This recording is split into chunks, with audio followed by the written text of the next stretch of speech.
Diablo 4 is a micromanaged, live service game that let down players with a terrible patch that pissed off the community. Destiny 2 is a repetitive live service game that let down fans with a lackluster expansion and repetitive, overpriced, homogeneous, seasonal content.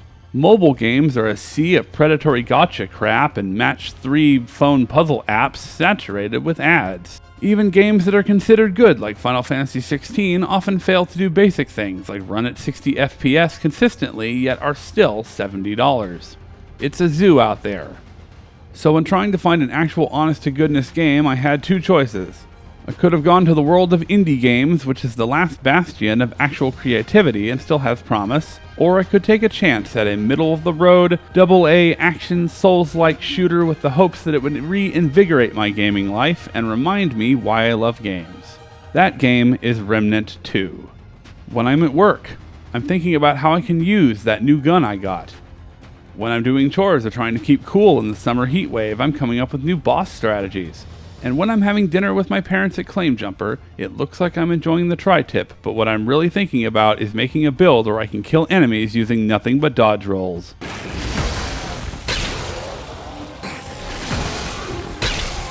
Remnant 2 is a challenging, fun, engaging shooter that delivers. And I mean delivers an ass-beating, followed by screaming elation. It is a Souls game after all. However, there is no live service elements in Remnant 2. There is no battle pass in Remnant 2. There is no daily login bonuses in Remnant 2. There is no random pop-ups or ads in Remnant 2. And there is no open world collect-a-thon or grind-heavy limited time events in Remnant 2. You make a character, pick a class, watch a cutscene, fight a boss. Go to a small shanty town where you get some story and tutorial stuff, and then they let you loose upon one of 3 worlds so you can shoot stuff. It's simple, elegant, and the cutscenes are skippable. So if you want to just know the general impressions, it's great. Buy it. But if you want to know more about the game, then keep watching. Also, I played solo, so there will be no discussion of multiplayer, but I hear it's fun.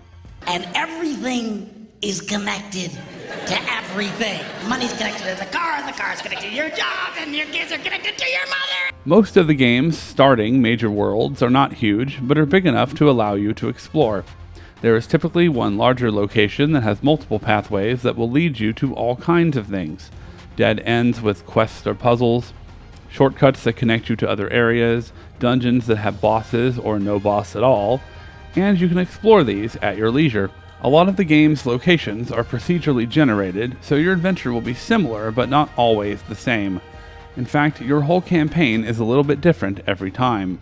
On my first playthrough, I got the Poison, futuristic desert wasteland, but after I beat the game and re-roll the new campaign, I started in the old-timey village instead. You can re-roll your campaign at any time, and there is also adventure mode where you can play one of 3 starting worlds to fight a certain boss or get a certain scenario to appear. The game's progression on a new character is as follows. World 1, Boss. Get warped to Labyrinth level for cutscenes and major story stuff. Beat the gimmick Labyrinth Cube boss. World 2, Boss. World 3, Boss. More cutscenes. Final world opens up. Fight some hard bosses and some arena fights. Fight the super hard final boss. Watch the ending. Then you can replay the game with your same character and keep your progression. Play on a harder difficulty. Go in search of some traits or weapons or anything you missed. Find the insane amount of hidden secrets. Mess around with some builds, class mixing, etc. I like games with a smaller scale, but a deceiving amount of features, like this one. You don't need a giant open world. A smaller world allows you to build a game that will be more consistent and save your fingers from holding W or up on the analog stick for too long. Greetings, Guardians. My name is Story. The narrative is nothing you haven't seen before. Humanity, are on their last legs. They all hang out in a small ward, and you do all the work, going to different worlds, using the red crystal thing that is awakened by an old guy just in time for your character's arrival. There is a girl named Clementine, with powers that are pretty much unexplained, and a giant eye alien thing that needs a MacGuffin from powerful creatures in order to stop the Root somehow.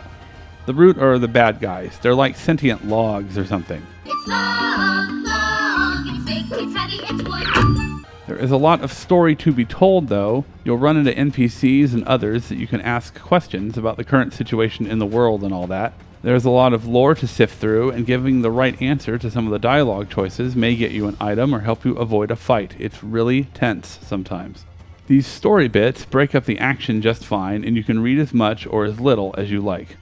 The lore stuff is fine, but the human dialogue is just cliche and bad.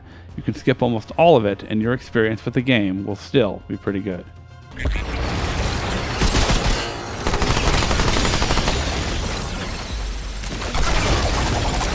While the dialogue and general story is not that impressive except for a few parts, the atmosphere and graphics are great.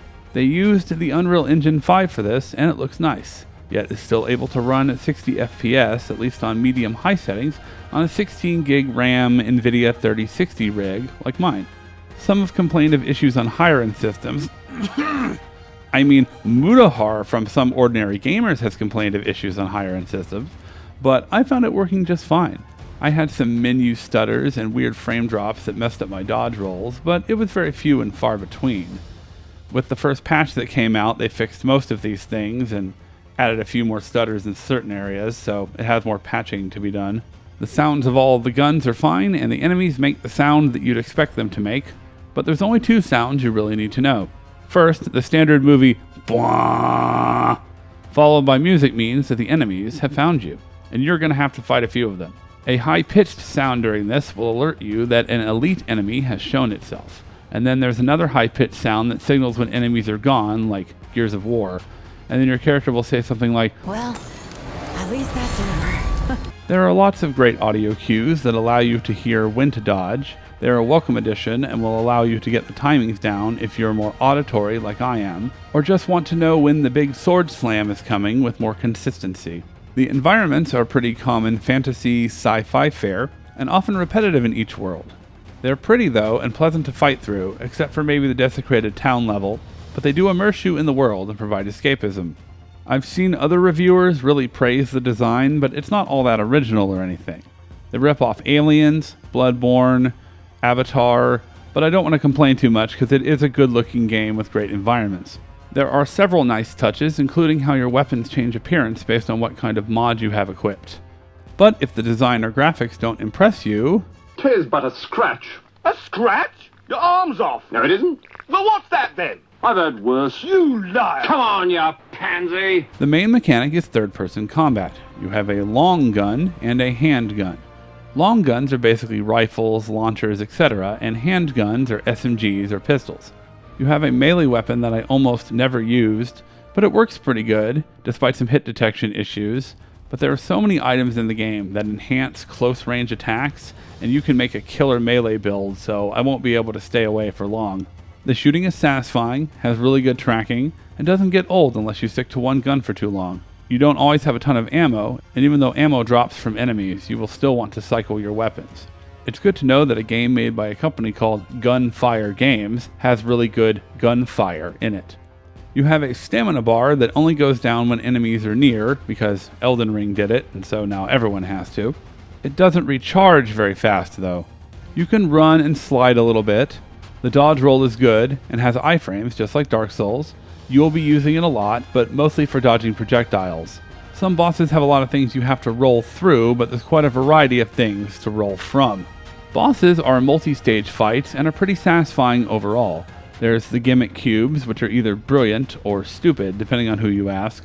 Some battles are fair and balanced, while others have that stupid overcomplexity that a lot of games use to artificially inflate difficulty. Then there's this lady who sits on top of a building and throws bombs at you, probably the easiest boss in the game. Then there's my least favorite boss, the one you can only do critical damage to when it's firing its giant murder laser or inflicting status ailments slowly upon you. Now, as for your kit, as the kids say, each weapon has a slot for mods. You get them by finding them, mostly from bosses you defeat. You can also slot a mutator, which gives a secondary perk like critical shots to increase crit damage. As you shoot, your mod gauge fills up and you can use your mod ability. You can give your gun an elemental property, shoot a giant orb, fire homing shots, a short-range shotgun blast, and some of them give you infinite ammo.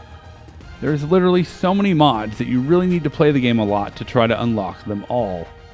You can equip a amulet, which gives stats and abilities, up to 4 rings that do a variety of things. My favorite is the one that hits enemies with an AoE when you perfect dodge, which I mentioned earlier. Then there is your relic. It's like an Estus flask, but you can get different ones that do more than just heal you. You can also slot stones into your relic, which gives you small stat increases to shield, stamina recharge, etc. Every class has 4 sort of passive abilities that are unique to each class, and eventually you get 2 class archetypes, so you get 8 abilities. And each class levels up, so you can stick with one for a while and reap the benefits. Each class also has traits that level up.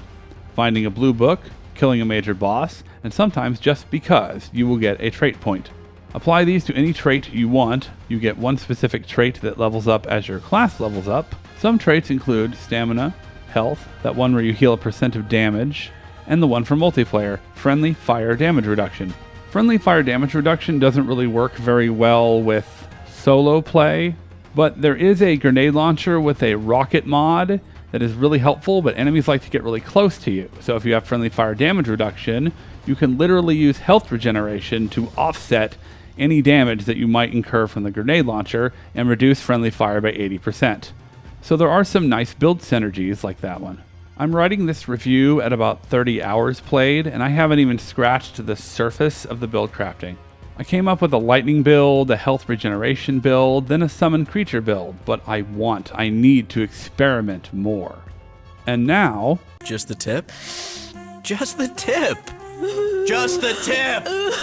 The Gunslinger class gives you a ton of ammo capacity, and you can play the class with the dog to draw aggro from enemies. Good for solo play. After you teleport to your first world using the giant red crystal, go back to the room where the old guy with the cane talked to you first and examine the flashlight item. There's a code on the bottom. Put the code into the treasure chest nearby and get a key. Run all the way to the end of the ward and find this door. Open it and get a decent SMG that has way better range than any SMG should ever have. After you complete your first world and get warped into the labyrinth, find this portal a bit into the level, wait till it gets to about here, and platforms should appear. Grab this item behind the statue and you can craft the Enigma, the lightning gun that even after a nerf is still amazing. Also, when you get to the labyrinth, go from the first area up the stairs to your left. You will find some cute rock enemies and a big, not so cute one. Using the Enigma is good for farming or whatever cool gun you have. As you shoot the bigger one, you might want to bait it close to the stairs and go back down a little.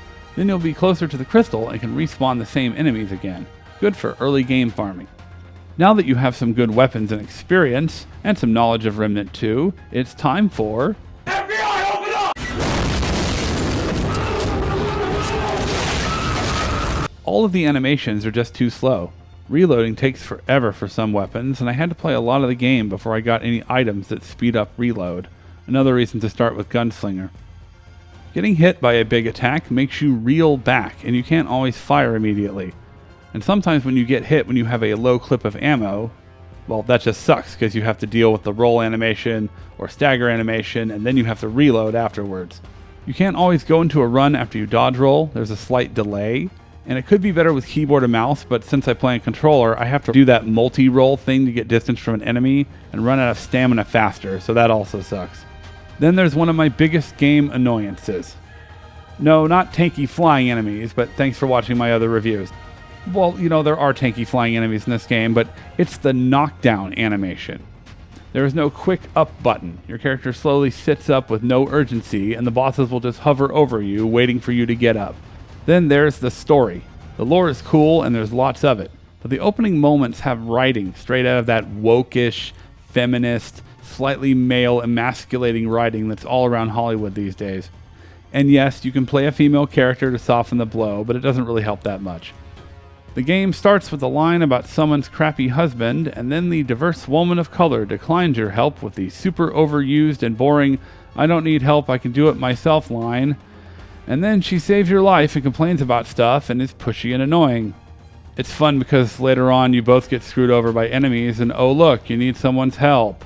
Big shocker. Then they introduce Clementine, who has special powers that are not really explained. Then later she argues with the old man who runs the ward. Now if you storm into the room, the story continues and she runs off on her own quest. But if you stand in the doorway, she yells at him for ruining everything and getting in the way of not letting her reach her true potential. Then he clamors and apologizes and worries about everybody like a wuss. Then she storms off because she doesn't need no man. Clementine is just the bestest whammon and has no flaws, and then in the end, she's the only one who can save everybody. So if she's so awesome, why did she stay in the labyrinth the whole game, hanging out with the giant eye thing and waiting on you to do everything? When you have writing that contradicts itself, it just doesn't work. The writing sucks, but at least the game is fantastic. In conclusion, Remnant 2 has shown me two things. One is that actual video games are hard to find. Between all the gambling simulators and sparse open-world collect-a-thon grind fests, there are few games that have substance, replayability, and customization like Remnant 2. The other is that social media ruins first-hand experiences in games. There are so many videos out there, yes, I know, just like this one, that spoil games and give you all the secrets before you can even install the game. Influencers and reviewers are a blessing and a curse. Remnant 2 is a game with so many bosses and secrets, with lots of armor and weapons to find and mess around with. It's a joy to play solo, and also fun with friends. This is a great value for the price, and as much as I want you to watch the whole video and like, comment, and subscribe, I also want you to enjoy a real video game without hand-holding. Go into Remnant 2 with as little info as possible, and you will get as much video game as possible back. I give Remnant 2 4.5 slightly nerfed but still OP lightning guns out of 5. This is Dan T from Twisted Banana Productions, keeping a watchful eye out for the DLC.